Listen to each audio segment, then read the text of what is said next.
Abraham volvió a Canaán riquísimo en ganado, en plata y oro. Lot aún estaba con él, y de nuevo llegaron a Betel, y establecieron su campamento junto al altar que habían erigido anteriormente.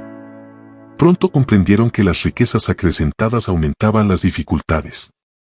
En medio de las penurias y las pruebas habían vivido juntos en perfecta armonía, pero en su prosperidad había peligro de discordias entre ellos. Los pastos no eran suficientes para el ganado de ambos, y las frecuentes disputas entre los pastores fueron traídas ante sus amos para que las resolviesen. Era evidente que debían separarse. Abraham era mayor que Lot, y superior al en parentesco, riqueza y posición, no obstante, él fue el primero en sugerir planes para mantener la paz. A pesar de que Dios mismo le había dado toda esa tierra, muy cortésmente renunció a su derecho. No haya ahora altercado, dijo Abraham, entre mí y ti, entre mis pastores y los tuyos, porque somos hermanos, ¿no está toda la tierra delante de ti? Yo te ruego que te apartes de mí. Si fueres a la mano izquierda, yo iré a la derecha, y si tú a la derecha, yo iré a la izquierda. Génesis 13, versículo 1 al 9. Este caso puso de manifiesto el noble y desinteresado espíritu de Abraham. ¿Cuántos, en circunstancias semejantes, habrían procurado a toda costa sus preferencias y derechos personales? ¿Cuántas familias se han desintegrado por esa razón? ¿Cuántas iglesias se han dividido, dando lugar a que la causa de la verdad sea objeto de las burlas y el menosprecio de los impíos? No haya ahora altercado entre mí y ti, dijo Abraham, porque somos hermanos. No solo lo eran por parentesco natural sino también como adoradores del verdadero Dios. Los hijos de Dios forman una sola familia en todo el mundo, y debería guiarlos el mismo espíritu de amor y concordia. Amándoos los unos a los otros con caridad fraternal, previniéndoos con honra los unos a los otros, Romanos 12 versículo 10, es la enseñanza de nuestro Salvador. El cultivo de una cortesía uniforme, y la voluntad de tratar a otros como deseamos ser tratados nosotros, eliminaría la mitad de las dificultades de la vida. El espíritu de ensalzamiento propio es el espíritu de Satanás, pero el corazón que abriga el amor de Cristo poseerá esa caridad que no busca lo suyo. El tal cumplirá la orden divina, no mirando cada uno a lo suyo propio, sino cada cual también a lo de los otros. Filipenses 2, verso 4. Aunque Lot debía su prosperidad a su relación con Abraham, no manifestó gratitud hacia su bienhechor. La cortesía hubiese requerido que él dejase escoger a Abraham, pero en vez de hacer eso, trató egoístamente de apoderarse de las mejores ventajas. Y alzó Lot sus ojos, y vio toda la llanura del Jordán, que toda ella era de riego, como el huerto de Jehová, como la tierra de Egipto entrando en Zoar. Génesis 13, del verso 10 al 13. La región más feraz de toda Palestina era el valle del Jordán, que a todos aquellos que lo veían les recordaba el paraíso perdido, pues igualaba en hermosura y producción a las llanuras fertilizadas por el Nilo que hacía tan poco tiempo habían dejado. También había ciudades, ricas y hermosas, que invitaban a hacer provechosas ganancias mediante el intercambio comercial en sus concurridos mercados. Ofuscado por sus visiones de ganancias materiales, Lot pasó por alto los males morales y espirituales que encontraría allí. Los habitantes de la llanura eran malos y pecadores para con Jehová en gran manera, pero Lot ignoraba eso, o si lo sabía, le dio poca importancia. Entonces Lot escogió para sí toda la llanura del Jordán y fue poniendo sus tiendas hasta Sodoma. Versículo 13 y 11. Abraham fue honrado por los pueblos circunvecinos como un príncipe poderoso y un caudillo sabio y capaz. No dejó de ejercer su influencia entre sus vecinos. Su vida y su carácter, en contraste con la vida y el carácter de los idólatras, ejercían una influencia notable en favor de la verdadera fe.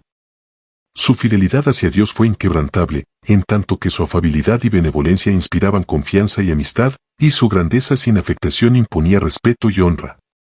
No retuvo su religión como un tesoro precioso que debía guardarse celosamente y pertenecer exclusivamente a su poseedor. La verdadera religión no puede considerarse así, pues un espíritu tal sería contrario a los principios del Evangelio.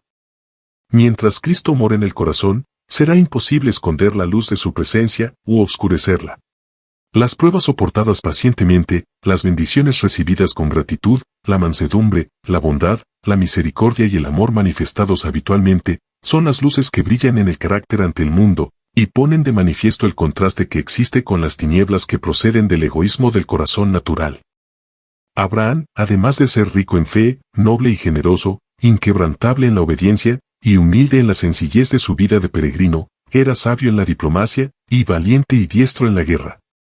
A pesar de ser conocido como maestro de una nueva religión, 3 príncipes, hermanos entre sí y soberanos de las llanuras de los amorreos donde él vivía, le demostraron su amistad invitándolo a aliarse con ellos para alcanzar mayor seguridad, pues el país estaba lleno de violencia y opresión. Muy pronto se le presentó una oportunidad para valerse de esta alianza. Chedorlaomer, rey de Elam, había invadido la tierra de Canaán hacía 14 años, y la había hecho su tributaria. Varios de los príncipes se habían rebelado ahora, y el rey elamita, con 4 aliados, marchó de nuevo contra el país con el fin de someterlo. 5 reyes de Canaán unieron sus fuerzas, y salieron al encuentro de los invasores en el valle de Sidim, pero solo para ser derrotados. Una gran parte del ejército fue destruida totalmente, y los que pudieron escapar huyeron a las montañas en busca de seguridad. Los invasores victoriosos saquearon las ciudades de la llanura, y se marcharon llevándose un rico botín y muchos prisioneros, entre los cuales iban Lot y su familia. Abraham, que habitaba tranquilamente en el encinar de Mamre, fue enterado por un fugitivo de lo ocurrido en aquella batalla y de la desgracia de su sobrino. No había albergado en su corazón resentimiento por la ingratitud de Lot. Se despertó por el todo su afecto, y decidió rescatarlo. Buscando ante todo el consejo divino, Abraham se preparó para la guerra. En su propio campamento reunió a 318 de sus siervos adiestrados, hombres educados en el temor de Dios, en el servicio de su Señor y en el uso de las armas. Sus aliados, Mamre, Escol y Ene, se le unieron con sus grupos, y juntos salieron en persecución de los invasores. Los elamitas y sus aliados habían acampado en Dan, en la frontera septentrional de Canaán. Envalentonados por su victoria, y sin temer un asalto de parte de sus enemigos vencidos, se habían entregado por completo a la orgía. El patriarca dividió sus fuerzas de tal manera que éstas se aproximaran por distintos puntos, y convergieran en el campamento enemigo, atacándolo durante la noche. Su ataque, vigoroso e inesperado, logró una rápida victoria. El rey de Elam fue muerto, y sus fuerzas, presas de pánico, fueron totalmente derrotadas. Lot y su familia, con todos los demás prisioneros y sus bienes, fueron recuperados, y un rico botín de guerra cayó en poder de los vencedores. Después de Dios, el triunfo se debió a Abraham. El adorador de Jehová no solo había prestado un gran servicio al país, sino que también se había revelado hombre de valor. Se vio que la justicia no es cobarde, y que la religión de Abraham le daba valor para mantener el derecho y defender a los oprimidos. Su heroica hazaña le dio amplia influencia entre las tribus circunvecinas. A su regreso, el rey de Sodoma le salió al encuentro con su séquito para honrarlo como conquistador. Le pidió que conservase los bienes, solicitándole solo la entrega de los prisioneros. Conforme a las leyes de la guerra, el botín pertenecía a los vencedores, pero Abraham no había emprendido esta expedición con el objeto de obtener lucro, y rehusó aprovecharse de los desdichados, solo estipuló que sus aliados recibiesen la porción a que tenían derecho. Otro que salió a dar la bienvenida al victorioso patriarca fue Melquisedec, rey de Salem, quien trajo pan y vino para alimentar al ejército. Como sacerdote del Dios Alto, bendijo a Abraham, y dio gracias al Señor, quien había obrado tan grande liberación por medio de su siervo. Y dióle a Abraham los diezmos de todo. Versículo 20. Abraham regresó alegremente a su campamento y a sus ganados, pero su espíritu estaba perturbado por pensamientos que no le abandonaban. Había sido hombre de paz, y hasta donde había podido, había evitado toda enemistad y contienda, y con horror recordaba la escena de matanza que había presenciado. Las naciones cuyas fuerzas había derrotado intentarían sin duda invadir de nuevo a Canaán, y le harían el objeto especial de su venganza. Por otro lado, no había tomado posesión de Canaán, ni podía esperar ya un heredero en quien la promesa se hubiese de cumplir. En una visión nocturna, Abraham oyó otra vez la voz divina: «No temas, Abraham», fueron las palabras del príncipe de los príncipes: «Yo soy tu escudo, y tu galardón sobremanera grande». Génesis 15:1. Pero tenía el ánimo tan deprimido por los presentimientos que no pudo esta vez aceptar la promesa con absoluta confianza como lo había hecho antes. Rogó que se le diera una evidencia tangible de que la promesa sería cumplida. ¿Cómo iba a cumplirse la promesa del pacto, mientras se le negaba la dádiva de un hijo? «¿Qué me has de dar?», dijo Abraham, «siendo así que ando sin hijo». Y he aquí que es mi heredero uno nacido en mi casa. Versículo 2 y 3. Se proponía adoptar a su fiel siervo Eliezer como hijo y heredero. Pero se le aseguró que un hijo propio había de ser su heredero. Entonces Dios lo llevó fuera de su tienda, y le dijo que mirara las innumerables estrellas que brillaban en el firmamento, y mientras lo hacía le fueron dirigidas las siguientes palabras: así será tu simiente. Y creyó Abraham a Dios, y le fue atribuido justicia. Versículo 5, Romanos 4:3. Aún así el patriarca suplicó que se le diese una señal visible para confirmar su fe, y como evidencia para las futuras generaciones de que los bondadosos propósitos que Dios tenía para con ellas se cumplirían. El Señor se dignó concertar un pacto con su siervo, empleando las formas acostumbradas entre los hombres para la ratificación de contratos solemnes. En conformidad con las indicaciones divinas, Abraham sacrificó una novilla, una cabra y un carnero, cada uno de 3 años de edad, dividió cada cuerpo en 2 partes y colocó las piezas a poca distancia la una de la otra. Añadió una tórtola y un palomino, que no fueron partidos. Hecho esto, Abraham pasó reverentemente entre las porciones del sacrificio, haciendo un solemne voto a Dios de obediencia perpetua. Atenta y constantemente permaneció al lado de los animales partidos, hasta la puesta del sol, para que no fuesen profanados o devorados por las aves de rapiña. Al atardecer se durmió profundamente, y el pavor de una grande oscuridad cayó sobre él. Génesis 15:12. Y oyó la voz de Dios diciéndole que no esperase la inmediata posesión de la tierra prometida, y anunciándole los sufrimientos que su posteridad tendría que soportar antes de tomar posesión de Canaán. Le fue revelado el plan de redención, en la muerte de Cristo, el gran sacrificio, y su venida en gloria.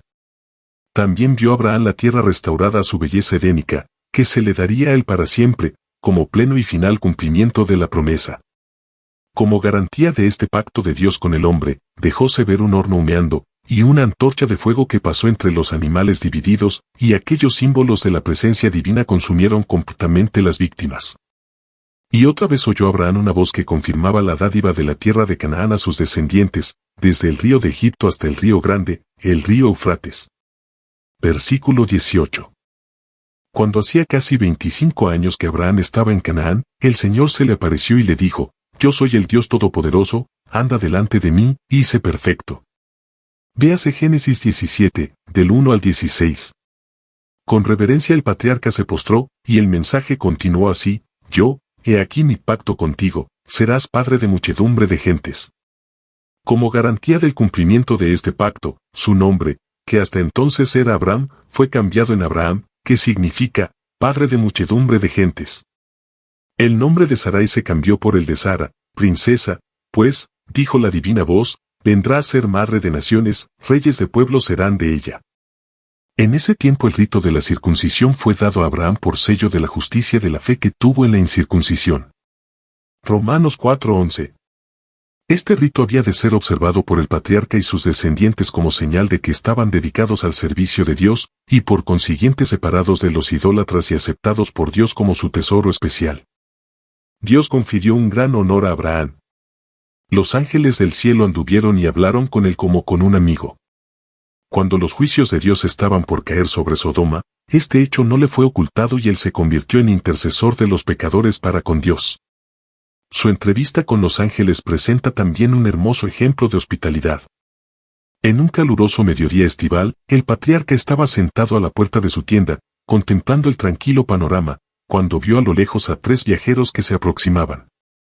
Antes de llegar a su tienda, los forasteros se detuvieron, como para consultarse respecto al camino que debían seguir.